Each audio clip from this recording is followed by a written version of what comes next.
आज हम टॉपिक कर रहे हैं एनर्जी।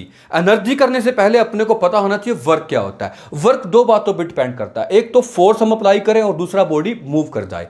अगर फोर्स अप्लाई करने के बाद बॉडी मूव ना कर रही हो तो हम कहते हैं वर्क डन जीरो है। फॉर एग्जांपल, अगर कोई एक पर्सन एक वॉल को, एक दीवार को पुश कर रहा है तो उस केस में हम देखते हैं वर्क डन कितना होता है, जीरो। एनर्जी होता है वो मेजर होता है कि कोई भी बॉडी कितना वर्क परफॉर्म कर सकती थी। यहां पे कैन पे ध्यान देंगे, कैन मतलब इसलिए आया कि कोई बॉडी कितना वर्क को परफॉर्म कर सकती थी।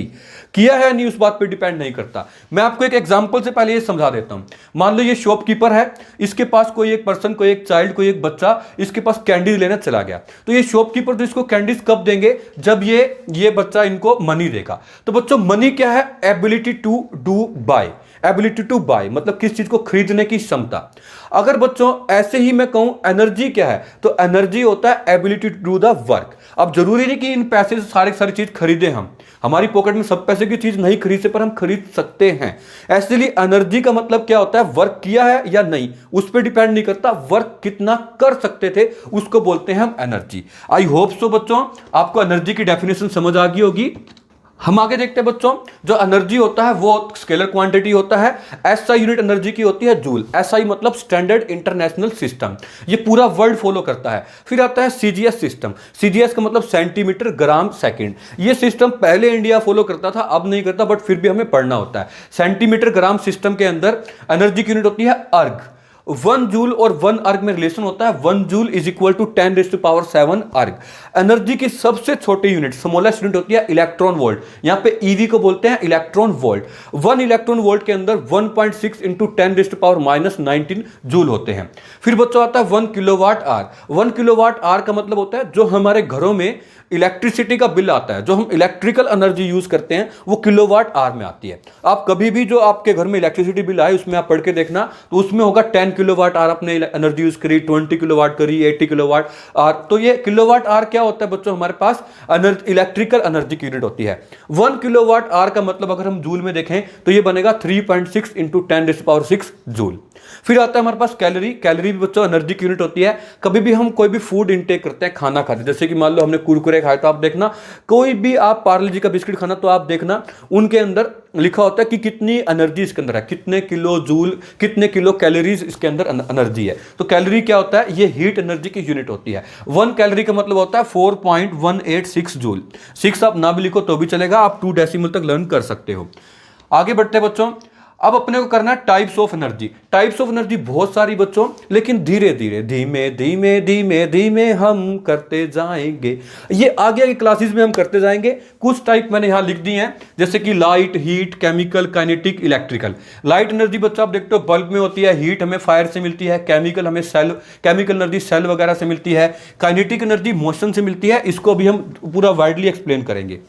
फिर आता है इलेक्ट्रिकल एनर्जी। सलमान खान भी कहता है बच्चों, लगे 440 वोल्ट छूने से तेरे। तो बच्चों इलेक्ट्रिकल एनर्जी जो करंट होता है आप सबको पता है। अभी हम आगे स्टार्ट करते हैं मैकेनिकल एनर्जी। मैकेनिकल एनर्जी क्या होती है, वो एनर्जी जो किसी भी बॉडी के अंदर मोशन या फिर चेंज इन पोजीशन की वजह से आए। बच्चों मैकेनिकल एनर्जी 2 टाइप की होती है, काइनेटिक और एक पोटेंशियल। अगर हम काइनेटिक और पोटेंशियल समझ लेंगे तो ये अपने आप समझ आ जाएगा, क्योंकि काइनेटिक एनर्जी वो होती है जो मोशन की वजह से आए, पोटेंशियल एनर्जी वो होती है जो चेंज इन पोजीशन की वजह से आए। तो मतलब इन दोनों का मिक्सर, अगर ये एक मदर है, माँ है, तो ये 2 उसके बच्चे हैं, तो हम इन दोनों को पहले अलग अलग पढ़ लेंगे, फिर अपने को मैकेनिकल एनर्जी की डेफिनेशन समझ आ जाएगी। अब हम देखते हैं काइनेटिक एनर्जी क्या होता है। यही अपना मेन आज का टॉपिक है बच्चों। काइनेटिक एनर्जी की पहले मैं आपको डेफिनेशन बता देता हूं। काइनेटिक एनर्जी वो एनर्जी होती है जो किसी बॉडी में मोशन की वजह से आती है। इसके एग्जांपल क्या क्या है, एग्जांपल है जब एक मूविंग हैमर होता है वो एक नेल को, कील को ड्राइव कर सकता है। मैं इसको थोड़ा सा आपको पिक्चराइज करता हूं। जैसे कि मान लो ये हैमर है बच्चों। अब देखो जो हैमर है, अगर हम एक कील को अपने को ड्राइव करना, ठोकना है, तो हम कील को आराम आराम से ठक ठक ठक ठक ऐसे ठोक रहे हैं। तो बताओ क्या वो कील जो है, वो नेल है, वो इंसर्ट हो पाएगा या नहीं, तो नहीं हो पाएगा। अगर वही हम उसको तेज तेज मारे हैं, डम डम डम, तो हम देख रहे हैं वो जो नेल है, वो कील है, वो ड्राइव कर देगा, वो मतलब वुड के अंदर, लकड़ी के अंदर घुस जाएगा, इंसर्ट हो जाएगा। तो हमने क्या नोट किया, मोशन की वजह से, मतलब जो चीज हमारे स्पीड को, हमने जब स्पीड को बढ़ाया, मोशन को बढ़ाया, उससे जो एनर्जी आई उसको हम बोलते हैं काइनेटिक एनर्जी। और एग्जांपल देखो बच्चों, एक विंडो पेन है, एक ग्लास है, एक शीशा है किसी भी एक विंडो का, खिड़की का, एक तो हम आराम से उस पर पत्थर मार रहे हैं, टप टप टप टप। तो बताओ क्या विंडो पेन ब्रेक होगा या नहीं होगा? नहीं होगा। एक हम जोर के बड़ा पत्थर मारा हमने, तो हम देख रहे हैं वो शीशा टूट जाएगा। तो जो मोशन बढ़ाया ना हमने, उससे जो शीशा टूटा, तो मोशन में एक एनर्जी है, उसी का नाम क्या है? काइनेटिक। और एग्जांपल देखो बच्चों, अगर एक बुलेट है, अगर कोई आराम से हाथ से फेंक रहा है ठक ठक, लेकिन उससे क्या होगा? कोई डैमेज नहीं होगा। लेकिन वही बुलेट हमने गन से फायर करी, ढिचकियां ढिचकियां ढिचकियां, तो हम देख रहे हैं वो बंदा सामने वाला तो ढिचकियां हो जाएगा। आई होप से बच्चों आपको समझ आ रहा है। इस तरह से एक आधा एग्जांपल और लेते हैं। मान लो कि हमारे पास विंड मिल है, हवा चलती, तो ये जो पूरा पूरा ये व्हील है ये मूव करता है। अगर हवा बहुत धीरे चल रही हो, ऐसे, तू सहज सहज पाँव धर ले, मेरा दिल धड़काए पागल। बच्चों अभी क्या इससे ये विंड मिल, इससे हवा इतनी स्मॉल एयर से, इतनी लो स्पीड एयर से क्या विंड मिल चलेगी? नहीं चलेगी। विंड मिल तब चलेगी एयर की स्पीड ज्यादा, एकदम भोकाल सा हो, तो ये जो ये पवन चक्की है, विंड मिल है, चलने लग जाएगी। इसके नीचे पूरी एक यूनिट लगी होती है, जनरेटर लगा होता है, इसके घूमने से नीचे वो जनरेटर चलता है, जिससे इलेक्ट्रिसिटी बन जाती है। ऐसी बच्चों पानी के लिए भी होता है। अगर जो वाटर चल रहा हो, इससे जो ये चलाई जाती है, इसको बोलते हैं वाटर मिल। तो हमने क्या देखा? काइनेटिक एनर्जी क्या होता है? एनर्जी पोसेस्ड मतलब किसी बॉडी के पास होना। Energy possessed by a body by virtue of its motion. आप सिंपली याद कर सकते हो, energy in a body due to its motion is called kinetic energy. Energy in a body due to its motion is called kinetic energy. आगे बढ़ते हैं बच्चों, अब हम काइनेटिक एनर्जी की एक्सप्रेशन करते हैं। एक्सप्रेशन मतलब डेरिवेशन, एक फॉर्मूला हम कर रहे हैं।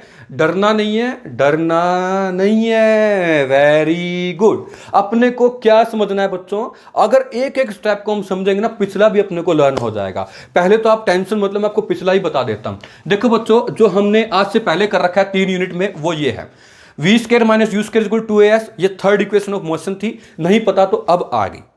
ऐसे ही फोर्स क्या होता है? मास इंटू एक्सेलरेशन, पहले नहीं पता था तो अब आ गया।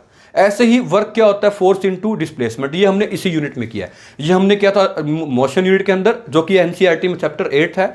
ये एनसीईआरटी में चैप्टर जो है वो 9 था। और ये हमारा करंट चैप्टर चल रहा है वर्क, जो कि हमारे पास है। वर्क होता है force into displacement.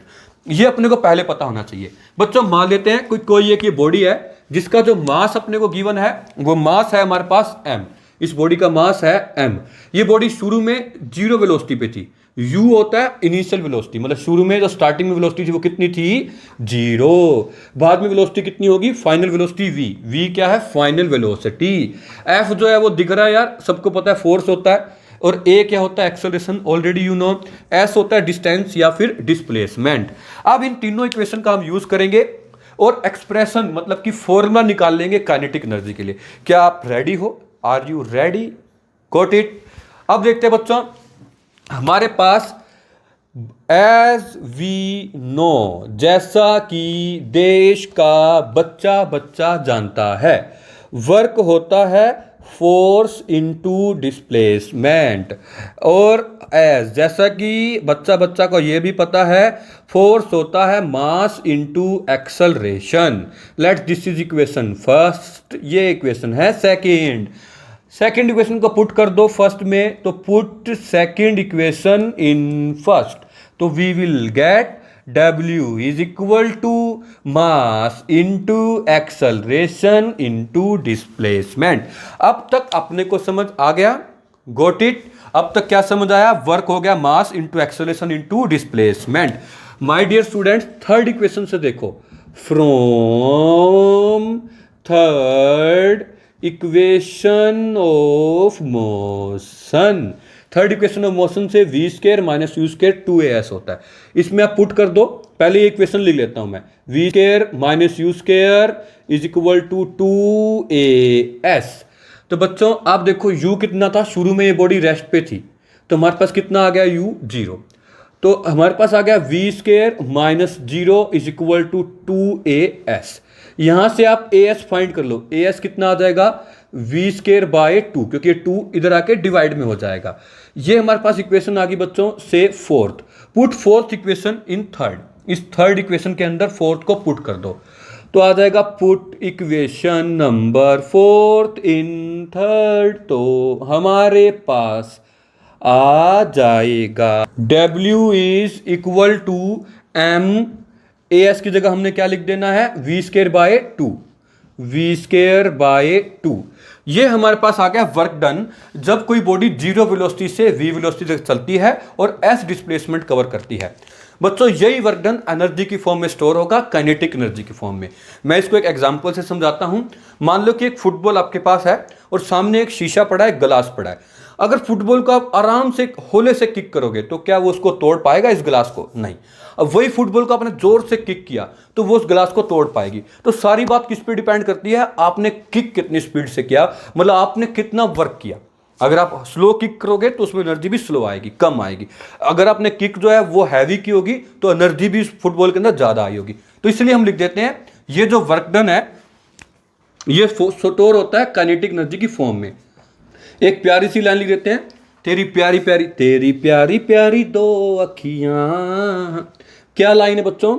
This work done must be stored as kinetic energy.